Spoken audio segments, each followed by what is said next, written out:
YouTube, my name is Mesa Sean and welcome back to another Destiny 2 video. Alright folks, we're going to go over everything you need to know about Solstice of Heroes 2021.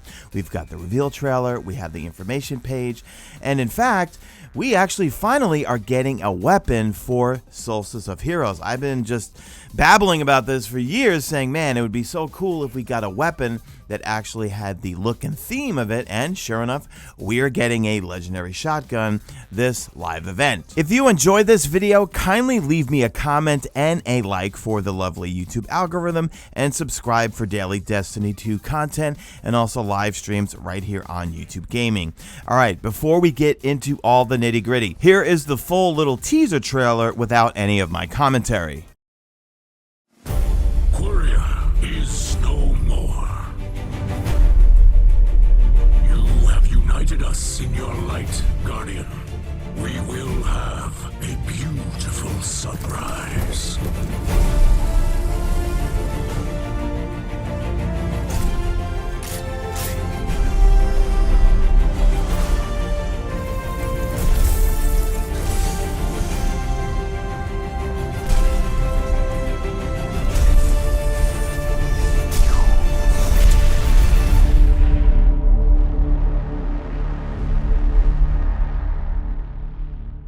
So here is a look at the armor sets, and let me know right now your thoughts and opinions in the comment section. My favorite Solstice hero set was from year one, but however, I do kind of like these, and I do like the glows, obviously. These glow a lot more than the previous seasons, but let me know in the comment section what you think. So, we are going back to the good old-fashioned what? European Aerial Zone, and actually that's one of my favorite activities to do in the game for any type of live event. I always said we need some sort of haunted European Aerial Zone for the Festival of the Lost, because I am sick of the haunted forest. Now, grinding out the gear to get the final set, however they're going to call it this year, was always a real chore. However, they did throw something in there a little different, is that Eva Levante, she's going to be having these things, which we'll get into the details of in a minute here, which are called accelerators. We're going to have Rare Armor Accelerator 1 and 2. Then we're going to have the Legendary Armor Accelerator 1 and 2. Again, we will have the European Aerial Zone, so join high-flying fire teams as you soar across European Aerial Zone in search of glory and treasure.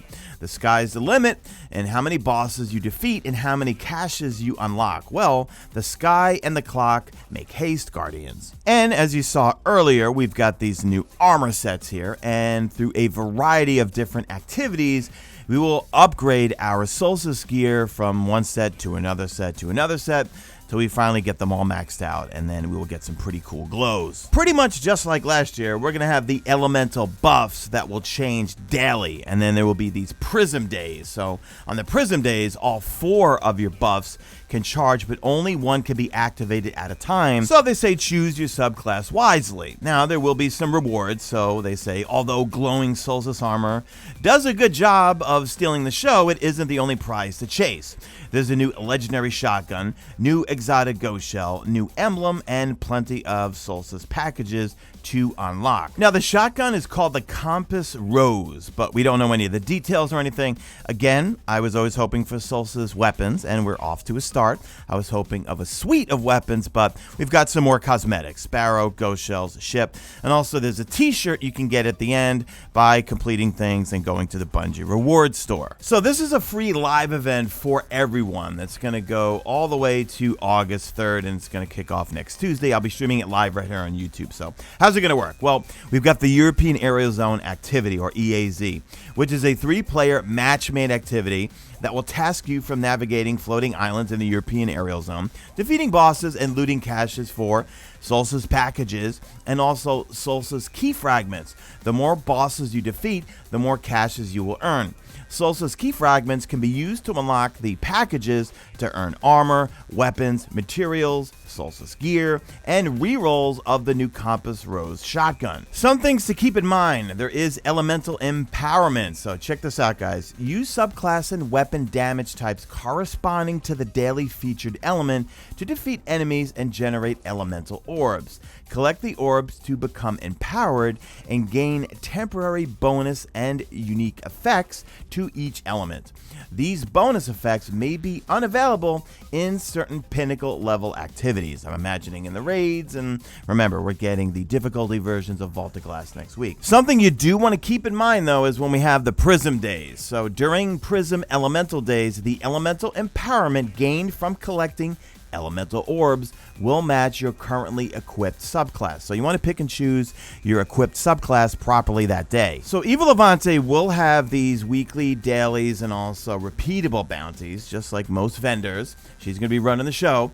And then these armor accelerators, because that's going to help with the grind, because remember, year 1, I did all 3 characters. Year 2, I did 2 characters. And this year, we'll see how many characters I can make it through with these armor accelerators. If you're a new player and you're not familiar with how the system works, each piece of armor will have a set of objectives to get it upgraded before you can move on to the next set. But we've got these armor accelerants. So let me explain how these are going to work, because hopefully they're going to help out a lot, because some of them, if I recall correctly, were pretty tedious, okay?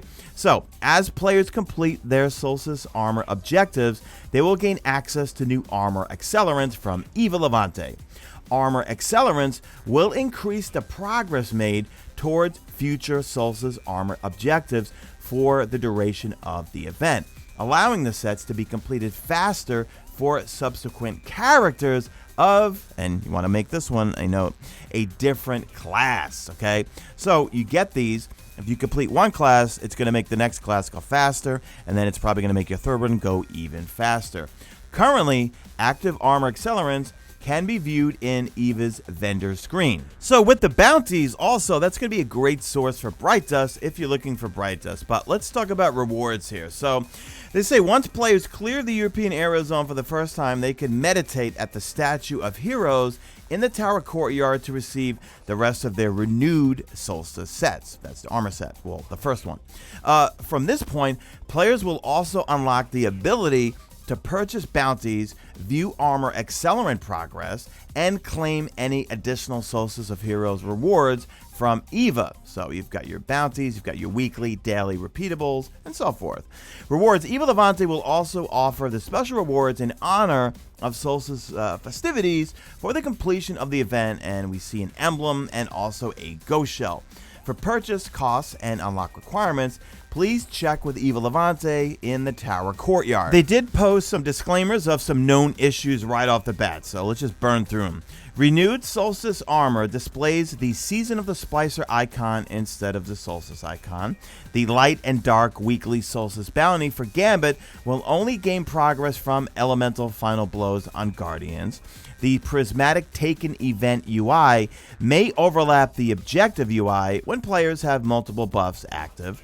Prismatic orbs do not contribute to total elemental orbs collected by players. The 2018 Solstice armor set glows may be less intense on certain portions of the armor, and also pieces of the filigree of light shell disappear when rotating the ghost shell in the inventory preview.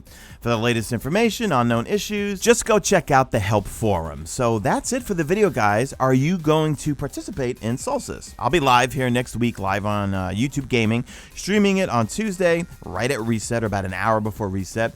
We've got this. We're going to see what happens if there's any more weekly story stuff. The lore, I'm not going to spoil anything, but I'm pretty sure there's some more stuff to be uncovered throughout it. And then also we've got the difficulty versions of the Vault of Glass. And let me know if you want me to stream it that night, because I've got a crew going, and I'm really looking forward to seeing what these time-lost weapons are for the Vault of Glass. So that's it for the video, guys. Let me get all the hashtag. You made it to the end. If you did make it to the end, and do me a favor, drop a like on this video only if you see fit. Follow me on Twitter at Mesa Sean. Check out my stream. Usually know it's on YouTube, and that's it. I am out of here like Vladimir. Also, if you'd like to save some money on video games, head on over to G2A.com. Search for the game you're looking for. Check the seller's feedback and use my link in the description to get yourself some games at some really cheap prices. All right, guys. I'll see you.